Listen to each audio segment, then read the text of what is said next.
So today I'm going to talk to you about outcome-based planning and the difference between planning with outcomes and more traditional planning and the benefit of doing it that way. When we think about outcomes, we think about the way something turns out, a consequence of something, an impact.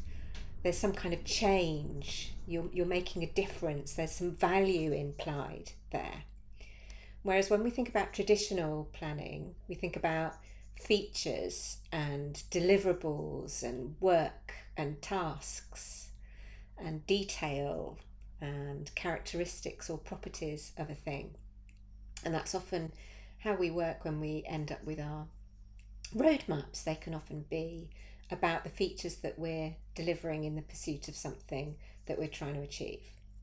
So let's give an example then. Let's have a think about a traditional planning approach. So imagine that you're moving house and you're going to put together your plan for moving house. And you might have your estate agent. And so this is typically what we do in product delivery, certainly traditional project delivery. We ask the customer, what do you want? What is it that you want? And so imagine the estate agent saying, what is it that you want? Well, estate agent, I would like a big open plan kitchen with bifold doors and 2 ovens. And it has to have 4 bedrooms with a master ensuite. And then perhaps the other bedrooms nice and even in size. And then a downstairs study with natural light, a large garden with a patio, a greenhouse, south-facing garden, so a greenhouse, dining room with French doors out onto the patio, a non-estate village setting. Need a double garage with a remote door opening, and I want a walk-in larder and a dressing room so that I can get ready nicely there. So there you go, estate agent, that's what I'd like. So the estate agent's sort of, right, okay, that's quite a nice list. Is there anything there that you that you can perhaps wiggle on, because that's quite a wish list? And I might say, maybe the non-estate location. If it was a really nice estate, nicely landscaped, then I might consider that. But everything else is a must-have. I think that's kind of typical, isn't it? Certainly when I've had experience in roles working with customers, and you're going through the list, quite often everything they're asking for is a must-have, and it's difficult for them to imagine not having it. So what does a typical plan look like that's based on deliverables and tasks and features? So we tend to break it down by groups or themes of work that we need to do, or a particular group of people might need to work on, and sometimes that can be kind of quite arbitrary. So in our move house plan, we might have broken it down by finances, legal stuff, preparation, things to do in readiness for the sale and for the purchase, and then other moving things as well. So our plan might be carved out across quarters. We might have review mortgages, get mortgage offer, mortgage complete. We might have things about decluttering the house, redecorating maybe, sorting out the garden. We need to get an estate agent, put the house on the market, get the quotes, review schools, all of the stuff we might need to do around the purchase, do loads of viewings, make offers, and we might have completed the purchase maybe in a year's time. We might be in our new house. There's some problems with that though, right? So typically when we plan like that, when our plans are very heavily focused on deliverables and activities, it's difficult to see in there where the value is. It's difficult to see which of those tasks and deliverables are really important in terms of actually achieving the move. And it's a very big bang approach. So there's nothing in there that I could do early that helps me move house early. So it's all happening at once. There's a lot of risk involved. So it could be that we get all the way to the end, having done all of that activity, and something happens and one of the buyer pulls out, and you haven't achieved anything, and that could make us sad. And so planning with outcomes has a very different feel, and it helps us navigate towards value much more quickly. So let me see if I can demonstrate that to you with this example. So imagine similar scenario, right? We're thinking about moving house, but focusing on outcomes is often about the why. It's about the results that we're trying to achieve, and it's about examining the problem space and what changes we can make to achieve value earlier. So this is where we really don't want to be an estate agent. We want to be a doctor. This is something I heard from Jeff Patton last year, which I absolutely love. Be a doctor.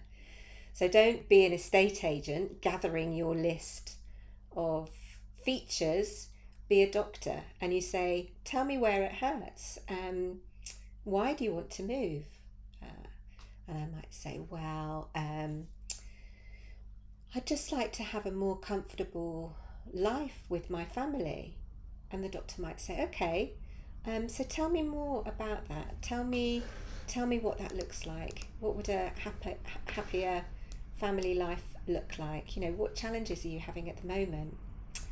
And I might say, well, I'd like to do more entertaining. We struggle to do entertaining because we haven't got the right dining space, and it's just a struggle to fit everybody in. I'd really like to host Christmas, but I can't do it. I just haven't got the space to put up my family or to really entertain all of those people. We'd love to enjoy the outside space more. We've never had a barbecue or anything like that because we just haven't figured out how to get that working. And I'd just love to have more space for all my stuff. Like I'd like to have more house plants, but all my surfaces are full, so I feel like I need more space. I'm struggling working from home. It's noisy, there's lots of interruptions. I don't have a dedicated space. I'd love to do more crafting. So I'm imagining getting my mum's sewing machine out of storage and actually altering some of my clothes. I'd love that, but haven't got that to work. And I'd really like to grow my own vegetables. Imagine being able to enter my homegrown vegetables in the local village fete and win a prize. That would just make me really, really happy. And I love cooking. I'd love to do more cooking, but I just don't feel like I've got the space to buy any more ingredients or have any more kind of kitchen equipment that I'd like. And so if we started with the problem and thinking about the outcomes that we're trying to achieve and what good looks like, it's actually easier then to prioritize. So we could think about, well, okay, which of those things is really, really important for you? Hosting Christmas. That would make such a big difference if I could do that. And also growing vegetables.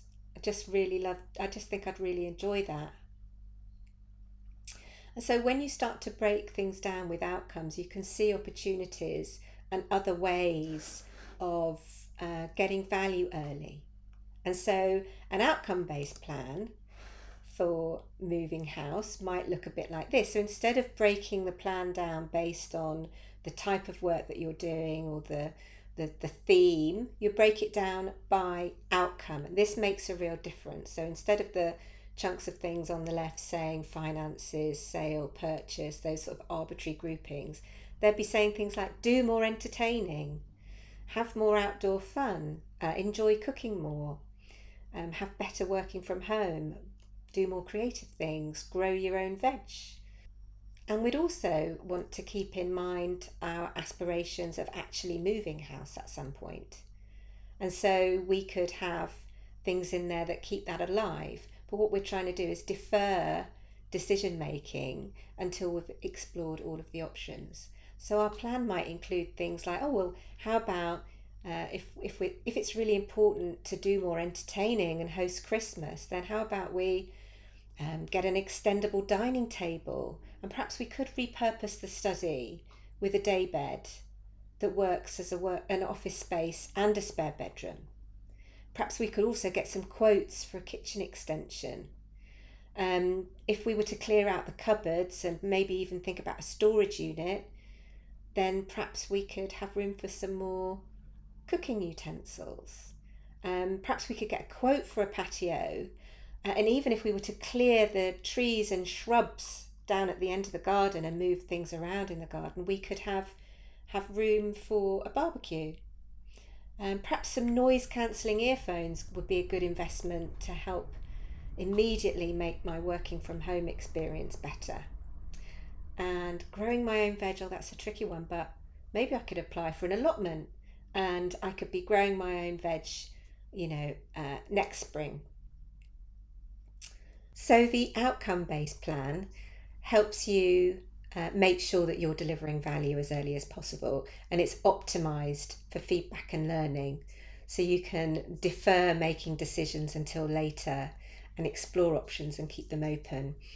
It's also easier to kind of discern between priorities and focus on starting small and getting some kind of benefit as soon as you can.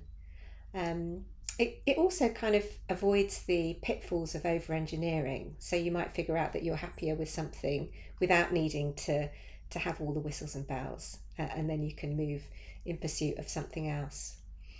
And if we think about our product delivery work and our software engineering projects, it's much more useful in that it sets the context and the value for the team. So if the team are focusing on problems to solve rather than solutions to deliver, then they're going to make much better decisions.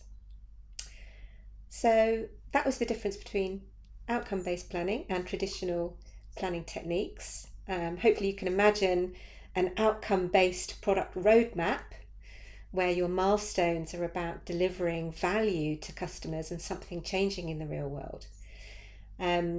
Those plans are much more flexible and empowering for your teams to work on, and they're actually much more likely to deliver value earlier. So go do some outcome-based planning. Thank you for listening.